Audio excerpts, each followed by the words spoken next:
Selamat sore semuanya. Assalamualaikum warahmatullahi wabarakatuh.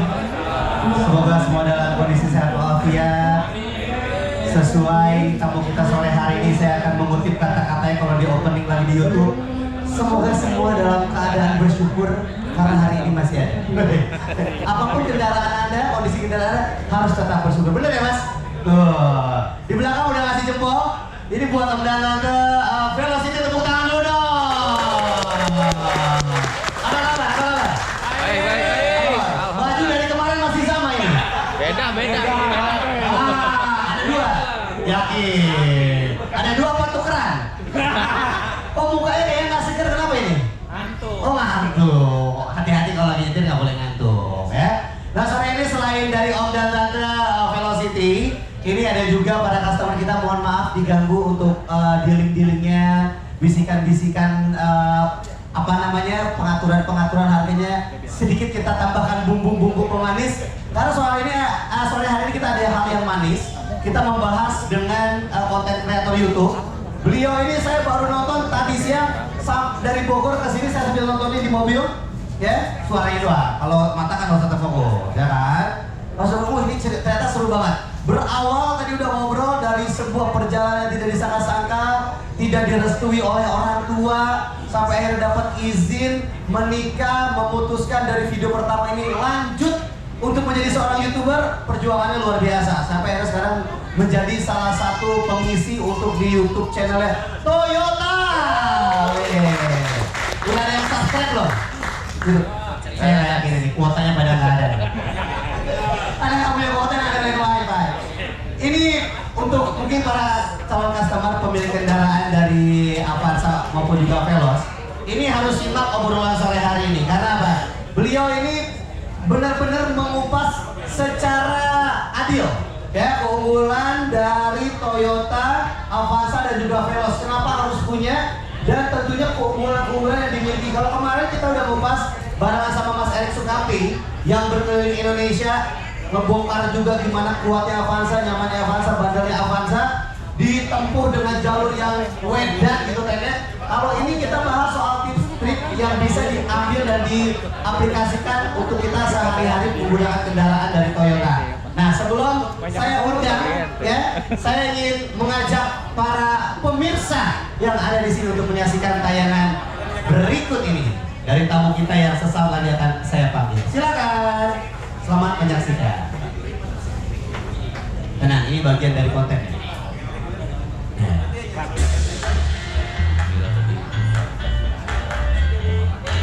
Plat H berarti dari mana plat H?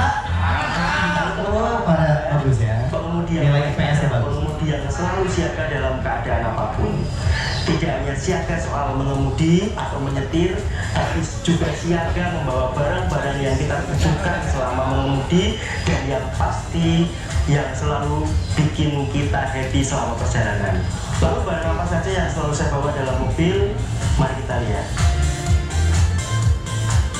Hal yang paling penting tentunya untuk keamanan kita selama perjalanan, saya ingatkan untuk selalu menyiapkan barang-barang seperti dongkrak, kabel jumper,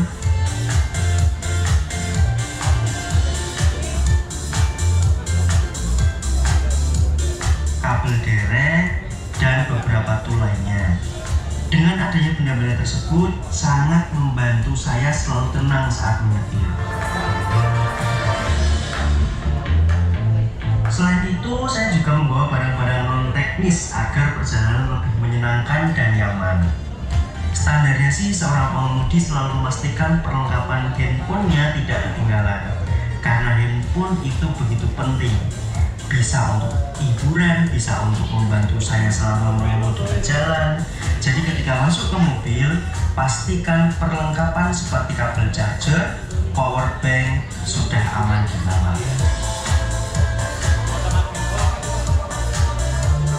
Sekarang semua pembayaran tol menggunakan kartu pembayaran elektronik. Jadi jangan lupa untuk selalu membawa dan cek isi dari kartu e-tol kalian. Tidak salahnya ini kecilin. Oke, gede-gede. Nah, kalau orang yang sibuk biasanya lebih pintar. Mereka biasanya menyiapkan sepatu cadangan untuk kegiatan yang tidak terencana. Kalau orang sibuk. Kalau orang sibuk. Misalnya pulang kantor dan tiba-tiba harus ketemu dengan teman, tentu perlu alas kaki yang lebih casual. Atau daripada buang waktu macet-macetan di jalan, lebih baik olahraga dulu supaya lebih sehat. Olahraga mobilnya dibuka aja. Saya juga menyiapkan Tinggal ya. air bersih supaya lebih fresh kalau tiba-tiba ada kegiatan olahraga. Keadaan yang membosankan ketika menyetir di tengah kemacetan juga jarang bikin perut lapar. Jadi sediakan permen atau snack ringan seperti kacang atau coklat, dan jangan lupa sediakan air kemasan. Selesai makan, bingung mau buang sampah di mana? Jangan lupa sediakan tempat sampah biar mobil kamu tetap bersih. Sering bingung ketika mencari perlengkapan kecil di mobil. Sekarang ini juga banyak dijual tas organizer untuk mobil. Pas banget buat nyimpen benda-benda kecil tapi nggak kalah penting. Selain itu, agar tisu Anda tidak berantakan dan mudah dijangkau, tidak ada salahnya Selalu sediakan tisu basah, di dalam ya. tisu holder. Aksesoris lain yang dibutuhkan adalah alas dashboard agar Bener, kalau perjalanan sediakan tisu basah. kalau pagi saya bawa kalau ada keperluan saja. Takutnya lengket, Misalnya, habis nyetir keringetan, saya habis minum yang manis-manis kena tangan. Tapi sebaiknya hindari meninggalkan parfum di dalam mobil terlalu lama karena suhu panas di dalam mobil sudah pasti akan mempengaruhi aroma parfum. Namanya juga orang Indonesia udah biasa panas-panasan di jalan. Tapi kadang sinar matahari terik itu bikin nyetir jadi susah. Daripada konsentrasi buyar gara-gara silo, saya selalu siapkan kacamata hitam dan sunblock. Selain badan kita yang kita lindungi dari panas, mobil kita juga perlu sunsil sehingga bagian dalam mobil tetap adem. Harapan kami semoga teman-teman selalu aman dan nyaman di setiap perjalanan. Terima kasih sudah menonton. Semoga video ini bermanfaat. Sampai jumpa di episode berikutnya. Oh, kalau mau di-capture, di-capture. Saya langsung undang aja, kita sambut Mas Wahid. Wow, silakan Mas. Boleh mengisi tempat duduk kosong? Tes. Hidup, udah langsung ditodong Om Second. Sini Mas, di sini.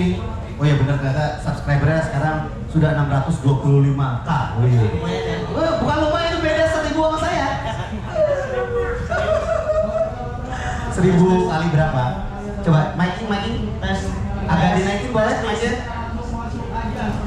Silakan mic dinaikin lagi. Oke, cukup. Nah, Mas Wahid apa kabar? Baik Mas. Sampai di Jakarta kapan? Sampai di Bekasi kapan? Tadi pagi. Tadi pagi. Sebelumnya sudah mengendarai mobil dari Kebetulan tadi naik bis. Naik bis? Karena kereta saya belum menemukan rute yang tepat kalau untuk ke Bekasi. Tadi naik bis dari daerah Semarang. Dari Semarang. Berangkat jam? Tadi malam jam 19, jam 7. Sampai sini berarti Setengah 3.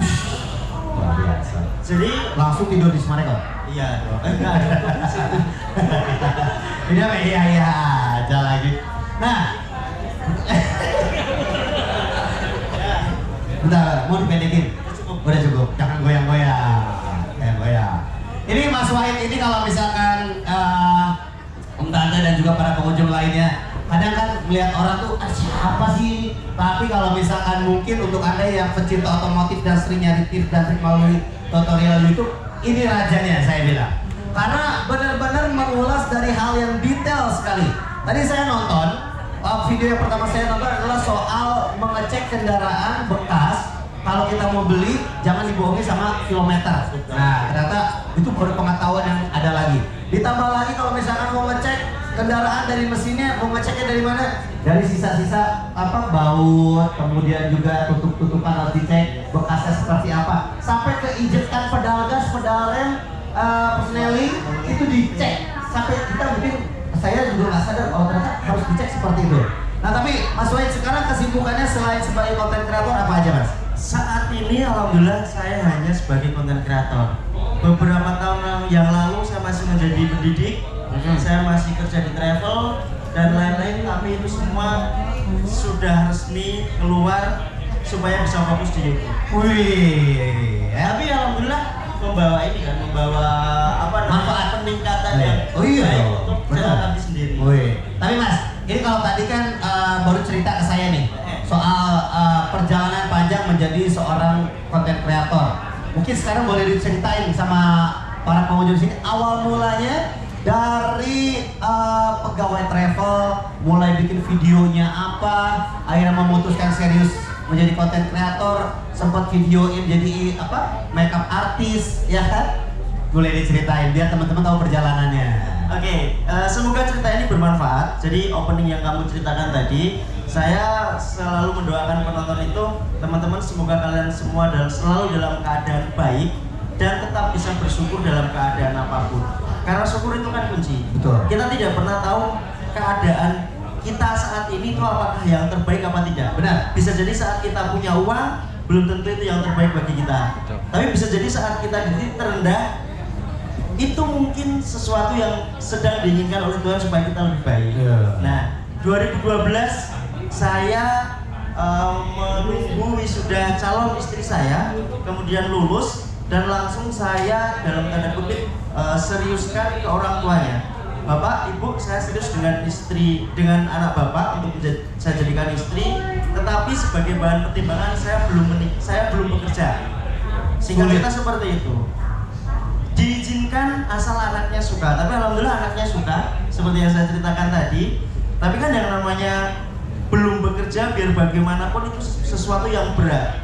Setelah menikah kita tinggal dikontrakan. Saya cuma berpikir pekerjaan apa yang paling cepat dan uangnya paling banyak. Jaga lilin. Salah satunya itu. Tapi gak dipilih ya. Tapi ini milenial. Jadi jaga lilin tapi milenial. Setahu saya ya cuma di internet marketing. Cuma internet marketing waktu itu masih mau nanya, tadi ada tutorial, tapi saya mau tanya tutorial yang naik di atas kalau kita pulang kampung itu safety-nya seperti apa? Khususnya kalau saya suka bawa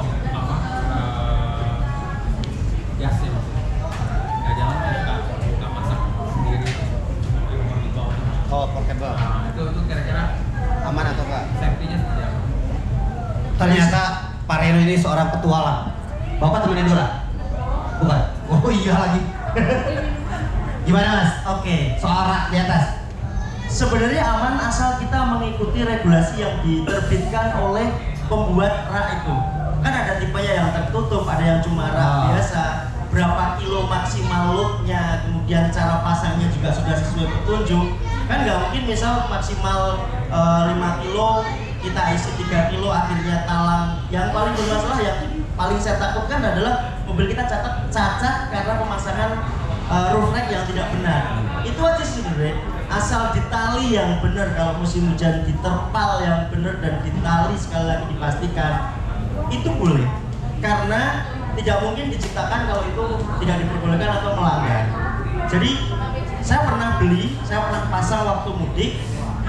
Di situ sudah dituliskan detail cara pasangnya bagaimana, umur maksimal, sama yang terpenting adalah beban maksimal.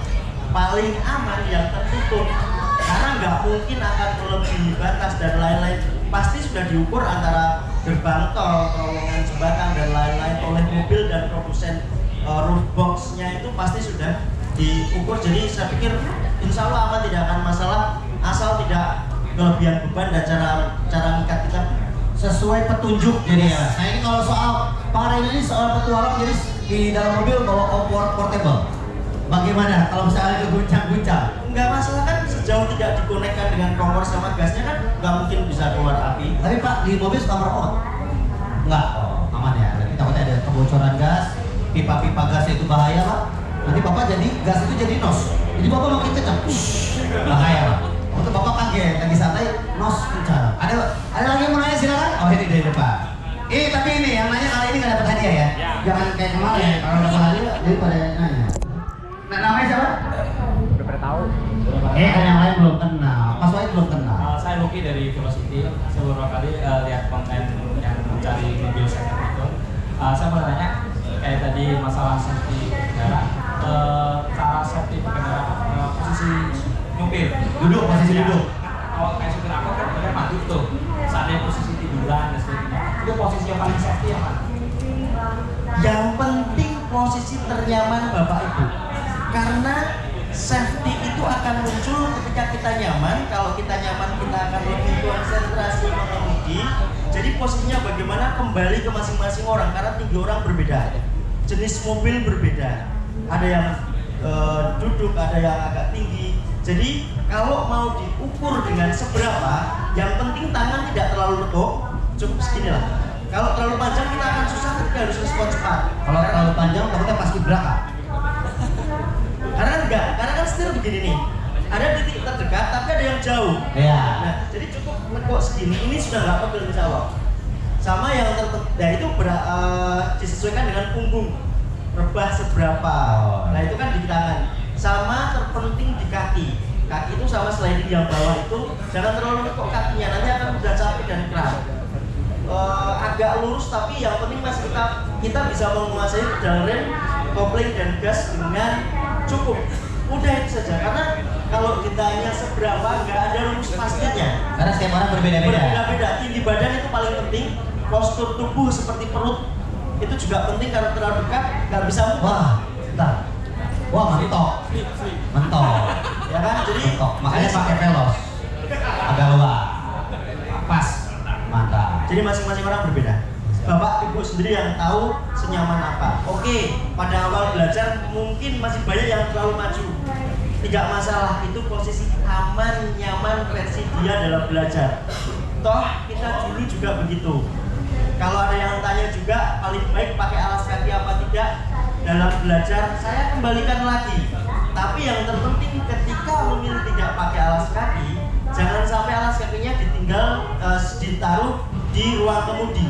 Harus dipindah ke sisi samping atau belakang atau disimpan di bagasi belakang. Atau ditaruh di rumah. Taruh dulu. Oke, takutnya nanti ketika kita ngerem kemudian itu semakin maju nyangkut, mengganjal remnya. Jadi seperti itu. Oke, terima kasih. Silakan mau nanya apa mas? Om, Mas Om. Nama Roy Aryan dari Passwordnya apa? Passwordnya udah lupa. Pertanyaannya Dari Velocity ya. Pertanyaannya mengenai cara proses pengeditan. Mas ini kan YouTuber yang terkenal ya. Saya pengen tahu dong proses pengeditan video yang sudah didapat itu yang pertama nih. Setelah udah dapat bahan-bahan langsung diedit atau nunggu beberapa hari. Dan yang kedua, apakah Mas Wahid sendiri yang edit atau misalkan Ada tim? Nah, yang ketiga, punya skill nggak untuk pengeditan itu? Kan kita kan punya ini ya ilmu khusus ya untuk edit itu. Oke, jadi ini om-om tante komunitas juga sekarang sudah diberikan ilmu soal dunia sosial media, bagaimana menampilkan karya-karya di sosial media. Kalau dari Mas Wahid, tambahan ilmunya apa? Oke, mungkin 2 tahun terakhir ini yang edit sudah editor profesional yang memang saya rekrut. Untuk saat ini sudah ada 3 orang merangkap kameramen dan editor. Tetapi awal-awal muncul yaitu 2012, 2014 hingga di 2015 saya sendiri yang edit. Punya skill waktu itu bisa, alhamdulillah bisa aja, tapi yang polosan. Cuma video, kasih musik sekadarnya, ngasih teks belum bisa. Tapi lama-lama kalau kita membuka sebuah software, kadang kita menemukan sesuatu yang sebenarnya kita tidak tahu. Oh, ternyata ada angka A, oh itu cara ngasih teks. Ada logo musik, oh itu cara naruh musiknya. Kemudian supaya tidak tabrakan vokal hostnya dengan musiknya, ada garis yang bisa ditarik turun untuk menurunkan suara audionya. Diulik ya. Jadi tidak ada alasan saya nggak bisa kok, nggak usah. Enggak. Saya dulu juga kuliahnya di pendidikan bahasa dan sastra Indonesia. Saya diciptakan untuk menjadi seorang guru dan saya tidak diajarkan software editing video, tapi setahun pertama saya sendiri yang edit. Baru saat ini yang karena request dari Toyota harus begini, harus ada color grading, harus ada teks dan lain-lain. Saya memang sudah saatnya untuk rekrut editor profesional supaya lebih maju. Karena kalau ditandatangani sendiri saya tidak yakin hasilnya akan secepat ini. Karena 50.000 subscriber aja sudah ratusan dolar. Apalagi sekarang sudah 625.000. Berapa kira-kira Kak? Nah, ya nggak usah dijawab. Kalau mau tahu nanti di channel YouTube-nya dibikin. Tapi Mas Wahid, Ini tadi sedikit nyinggung lagi, tadi pakai Toyota Innova dan Limo. Alasannya kenapa tadi nyebutin Limonya nggak bakal dijual? Ada cerita apa di balik kendaraan? Tahan. Oh, tahan.